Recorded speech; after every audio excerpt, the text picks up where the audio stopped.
Hello everybody. Thanks for staying on for this session on this sweet, sunny Saturday afternoon. And my lunch is after this, so promise to keep it short. My name is Sean. Alright, I'm here to talk about translators, accreditation, opportunities. Before I begin, okay, however, there is a disclaimer I like to make. First, I do not represent any of the organizations that I'm going to mention later in my presentation. I'm not tasked to promote any of them either, although I like the commission to do that. I'm simply sharing some information that I have about the system as a user of the services. In any case, you can find the information that I'm going to share on their respective websites. Specifically, I'm going to talk about three accreditation organizations. The first one is the UK-based Chartered Institute of Linguists.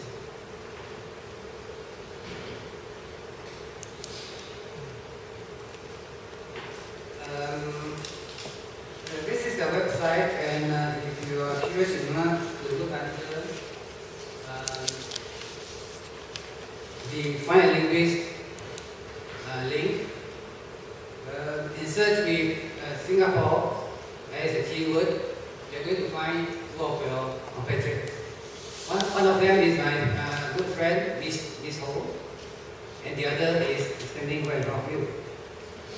And that's me. With that, thank you for support. Next, I'm going to, this is Nati.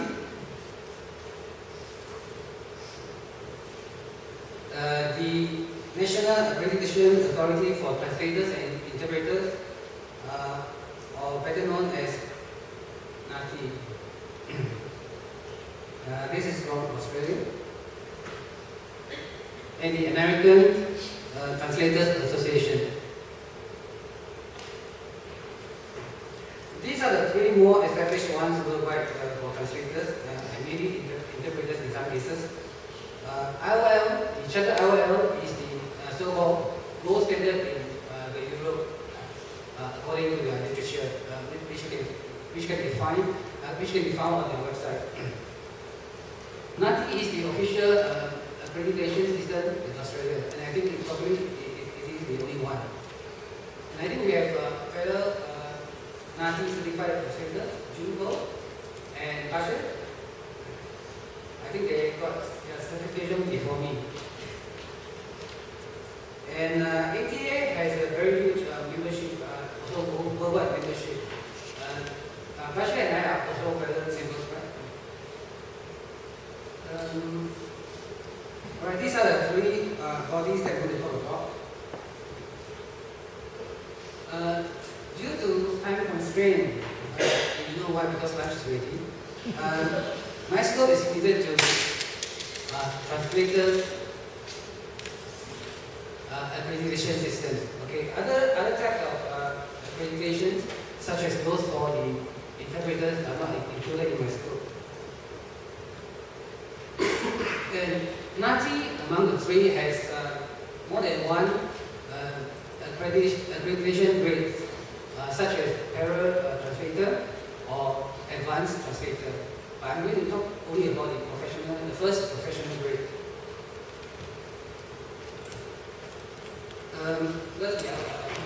The facts are, the data are pretty dry. I think if you are interested in getting recognition as a professional translator, then this information may be useful to you. First, it offers Big Trans Diploma in Translation as a certificate for their accreditation. It is open to all, but they recommend candidates to have a basic degree before attempting the test. Consists of 3 papers, with each consisting about between 400 to 500 words. 7 hours. The entire process takes 7 hours. Or you can take it in different sittings, and you can have up to 5 years to complete it. If you are thinking of having this qualification, I would advise you, from my experience, to do it early, while you are still young, energetic, and physically strong. I took it back in 2004, when I was relatively young. After 7 hours, I think I almost collapsed. Because it's both mentally and physically challenging, demanding. So you're going to need a lot of stamina, so you better start young, which is good. This exam covers more than 30 languages and is available in 35 countries, including Singapore. It costs £48 per paper, so it comes up to about 150 for the 3 papers, and plus exam center fee. So it easily comes up to more than 1,005 or 1,006 Sing dollar. That product is not that good. And for a pass, you need to be able to produce translations that are professionally available.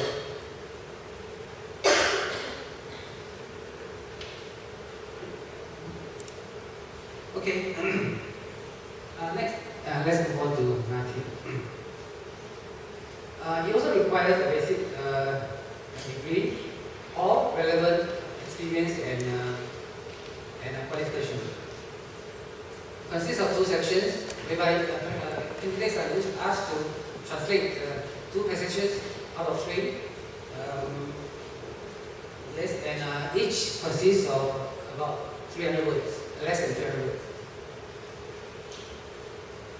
But the special thing about this exam is that it asks candidates to answer questions on professional ethics. It only lasts 3 hours, pretty easy. It covers more than 30 languages and is available in about 20 countries, including Singapore too. Its exam fee plus application fee comes up to about this amount, 1,003 Australian dollars. And I quote from the literature that for a pass, the finished translation must be accurate with no margin for error. And it must be capable of being translated with minimum editing. This can be quite tough, I think. I've seen some of the test papers. The soft text itself is not difficult, but to be able to do to achieve this quality in a given time, 3 hours, I think it is not easy. Lastly, the ATA. It is open to ATA members only. But if you are just starting out and you want to get ATA certified, you can easily get to become an associate member. Associate member is good enough for them to accept you as a candidate for the test. It asks you to translate 2 passages, each is about 300 words. I've seen the sample test. The source text itself is very difficult. Not to mention that they ask for very high qualities in your product. It also lasts 3 hours. It covers less languages, less than 30, and it's only offered in US and 10 more countries. Singapore is not one of them. Fee-wise, is substantially lower than the other 2. Also, they require you to have professional skills. I myself have not taken this test mainly because it is not available in Singapore. The travel time and expense to go to US for this test is a deterrent to me. But if it ever comes to Singapore, I'll be the first to try it out. I love translation test. To wrap it up, let me give a brief comparison of the similarities and differences between these three systems.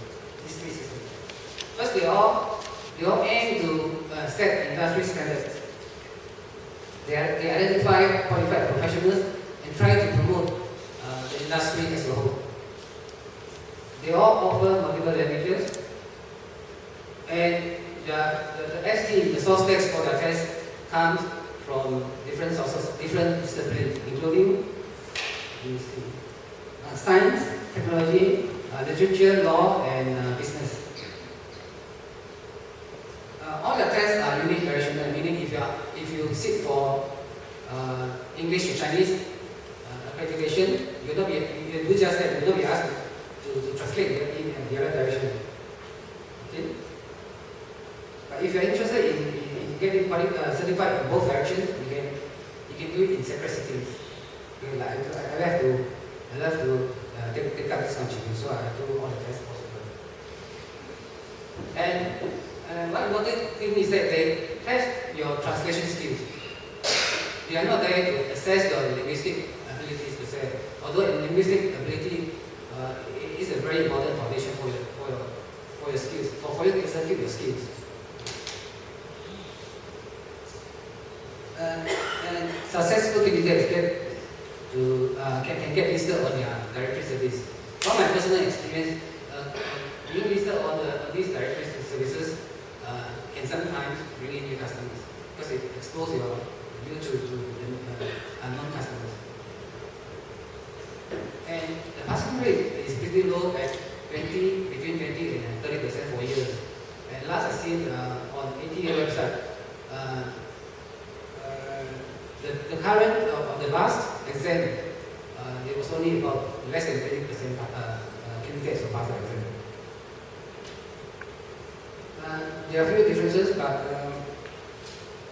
among the three, only ATA has the candidates on ethics questions. Only NATI offers accreditation by overseas qualification.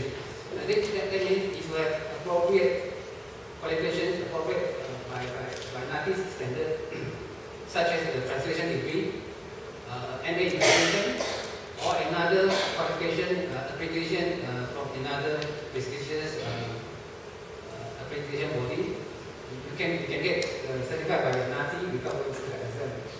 I took this route. They encourage overseas qualification. So I sent them my ATA qualification and IOL accreditation, and they got me certified by NATI. NATI has different levels, such as parallel translator, advanced translator, and professional translator. But the other two only have one level.